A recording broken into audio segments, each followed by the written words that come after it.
Esiet sveicināti siltajā un saulainajā piektdienā. Šovakar jūs raidījumā redzēsiet.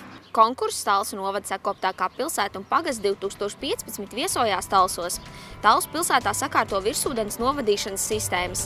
Pansionātā lauciena sadraudzības un sadziedāšanās festivāls. Ikgadējā konkursa Talsu novada sakoptākā pilsēta un pagasts ietvaros šonedēļ komisija viesojās Talsos, lai apskatītu dažādas vietas un iepazītu dažādu cilvēku darbus.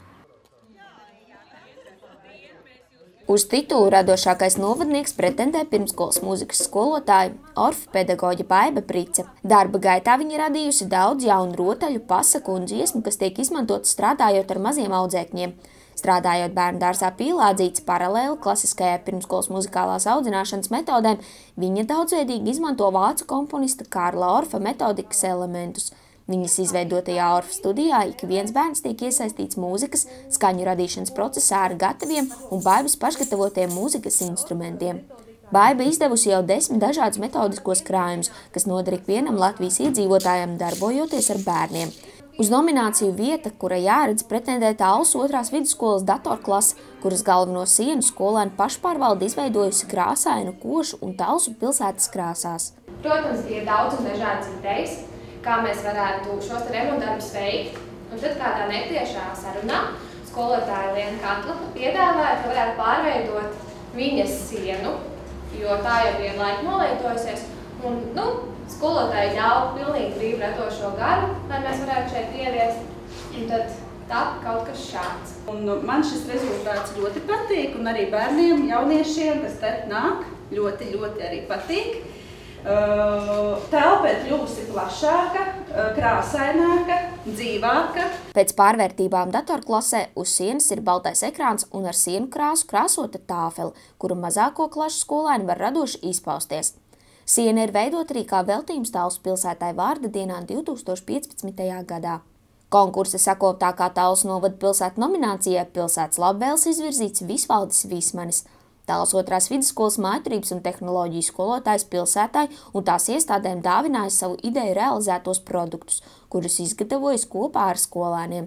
Jau vairākus gadus izgatavojas putnu būrīšus, kurus uzstādīt gan pilsētā, gan novadā, izgatavojas saules motīvus pilsētas egles rotāšanā, izgatavojas bērnu un leļu krēsliņus, kuri nodotu pirmskolas izglītības iestādēm, izgatavotas mēbeles skolām, 9. klašu skolēnu gatavotos jubilejas krēslus dāvinājis bērnu dārzam. Iesaistīs arī pusauģis brīvajā laikā veidot miniatūras koku automodelīšus vietējām Kurzemes mērogas sacensībām. Es vēl gribu uzsvērt arī tas nav tikai skolotājs, skola un dažādi uzņēmumi, ar kuriem mēs sadarbojamies.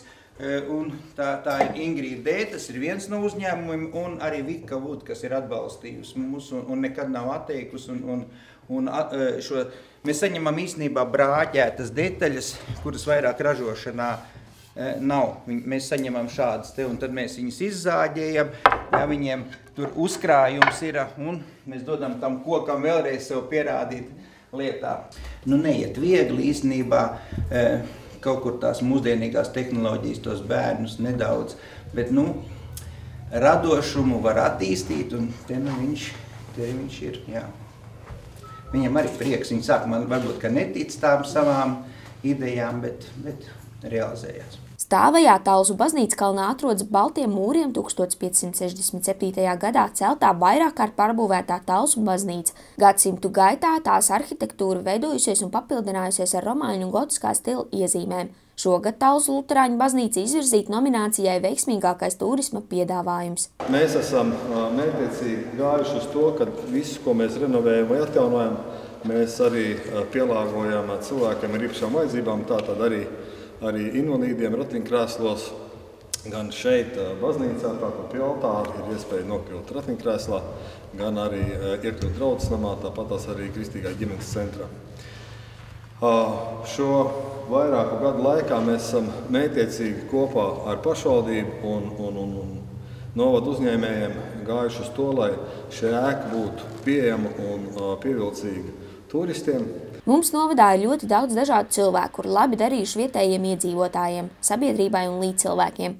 Tāpēc šis konkurss dod iespēju novērtēt cilvēku darbu, ieguldījumu un pateikt paldies visiem tiem, kuri katrs pieliek roku novada attīstībā. Es gribētu pateikt paldies visiem Talsu iedzīvotājiem, uzņēmējiem par par to, kad vakardien braucot Sakotavas pagasta komisiju, rādot Talsu pilsētu komisijai, mēs tiešām redzam, ka mūsu pilsēta ir sakopta.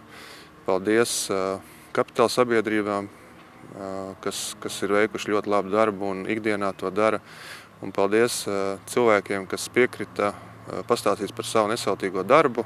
Konkursa gaitai līdzi seko arī Kristīna Freimane, Girts Grenvits, Talsu televīzija. Pilsētā esošie lietūdens novadīšanas grāvi ar laiku aizaug un nepilda savas funkcijas. Tāpēc pavasarim iestājoties, Talsu pilsētas pārvalde organizē grāvju iztīrīšanu. Laika gaitā notekūdeņu grāvji aizauguši ar zāli zariem krūmiem, tāpēc šī gada sākumā tika uzsākts tehniskais projekts par virsūdens novadīšanas grāvju tīrīšanu, lai atjaunotu ūdens plūsmu un lietusgāžu gadījumā novērstu iedzīvotāju īpašumu aplūšanu. Tika izstrādāts tehniskais projekts, kura rezultātā tika norādīts šīs te vietas, kur ir tās problemātiskākās, un tad šī gadā vienojoties ar SIA Talsu ūdens, mūsu kapitāla sabiedrība tad uzsākām šo te projektu realizāciju, un mēs varam redzēt, kad grāvi ir iztīrīti, un šis ūdens tek pareizos līmeņos, un līdz ar to vieglāk viņš tiek prom no pilsētas centra. Grāvju attīrīšanas darbi joprojām turpinās. Līdz šim ir iztīrīti 2 grāvji Draudzības Magoņu ielas krustojumā un pie Talsu Sauskalnē strādes. Šobrīd lielākie un arī sarežģītākie darbi norit Robežu un Kļavu ielas rajonā, kur jau iztīrīti 2 grāvji un tuvākajās nedēļās tiks iztīrīti atlikušie. Kopumā projekta laikā tiks iztīrīti 1158 metri grāvju un nomainītas 8 caurtekas. Virsūdens apsaimniekotājs jau 2. gadu Talsu novadā ir SIA Talsu ūdens. Viņu uzdevumā tad arī ir šo grāvju apsekošana un uzturēšana kārtībā. Veidojot attīrīšanas tehniskos projektus, bieži tiek piesaistīti arī dažādi speciālisti, kas palīdz noteikt, kurās vietās kādi darbi ir nepieciešami. Par problēmām ar notekūdeņu grāvjiem un nepieciešamību tos iztīrīt bieži ziņotāji ir iedzīvotāji, taču ir arī gadījumi, kad pašu cilvēku rīcības dēļ lietusgāžu rezultātos notiek īpašuma aplūšanas vai caurteku aizaugšanas. Ceļot jaunas mājas, iedzīvotājiem liekas, ka viņam varbūt gribās slēgt tā sistēmu, viņam nepatīk, ka tas grāvs iet garām, jo ir brīži, kad viņi smirda tie grāvi un šie te lielie ūdeņi iet un tā tālāk, tad viņi vienkārši ir aizbēruši ciet, ielikuši caurtekas, bet šīs te caurtekas nav bijušas saskaņotas, lai viņi būtu pareizos diametros. Un vienmēr viņas ir pa maz ielikts, un tad veidojas šī te problēma. Tad pirmā problēma šie te grāvi nespēja aizvadīt šos te ūdeņus, un otrā problēma, kad šīs te caurtekas, kuras ir diametros nepareizas un pa maz, tad tur arī veidojas šie te uzkrājumi ūdens un šie te pārplūdumi. Un tad tas mūsu mērķis ir tad sākt ar šiem te grāviem un iet tālāk šīs te caurtekas, un šīs te, lai maksimāli mazāk šis te ūdens nonāktu pagalmos, bet viņš aiziet to vietu, kur viņam jāaiziet projām. Pilsētas attīstības posmā tiek sakārtoti ne tikai grāvi, bet arī tiek domāts par pilsētas vizuālo izskatu. Tuvojoties vasarai, kā jau ierasts, Talsu ezerā tiek uzstādīta strūklaka. Dienas laikā strūklaka darbosies bez apgaismojuma, taču nakts redzamībā to papildinās krāšņs apgaismojums. Strūklaka ir uzlabota un ir nomainīts visas ritošās detaļas, kas iepriekšējos gados bija izgājuši no ierindas, un tad uz doto momentu viņas strādā ļoti labi, un viņas ir nedaudz savādāks nekā bija iepriekšējos gados. Nakts laikā no 1 līdz 6 rītā tad strūklaka nedarbosies, un arī strūklakas apgaismojums šim brīdī nedarbosies. Kā papildinājums un interesants vizuālais objekts pie Talsu ezera ir uzstādīta atjaunota un ziedoša laiva, kur tuvākajā laikā tiks papildināta arī ar būru. Šī te ideja radās staigājot par promenādu un ieraugot šo te veco pamesto laivu, kas ir daudz gadus stāvējusi neizmantota pie Talsu ezera. Un tad izdomājām, kad viņi ir jāliek lietā, lai viņi krāšņot pilsētu. Un tad ar pilsētas mākslinieci un ainavu arhitekti tad tika izdomāta šī koncepcija, kādai viņai vajadzētu izskatīties. tad laiva tika atrestaurēta, ļoti nopietni nokrāsota, lai aizsargātu no dabas apstākļiem. Un tika sastādīts šīs skaistās puķis, kurām jāzied būs visu vasaru. Talsu pilsētas attīstībai līdzi seko arī Kristīna Freimane, Ģirds Grenevits, Talsu televīzija. Jau 5. gadu starp Latvijas pansionātiem notiek sadraudzības un sadziedāšanās festivāls Balzāms dvēselei. Katru gadu tas notiek citā pansionātā, un šogad visi dziedāt gribētāji sapulcējās Talsu novada pansionātā Lauciene.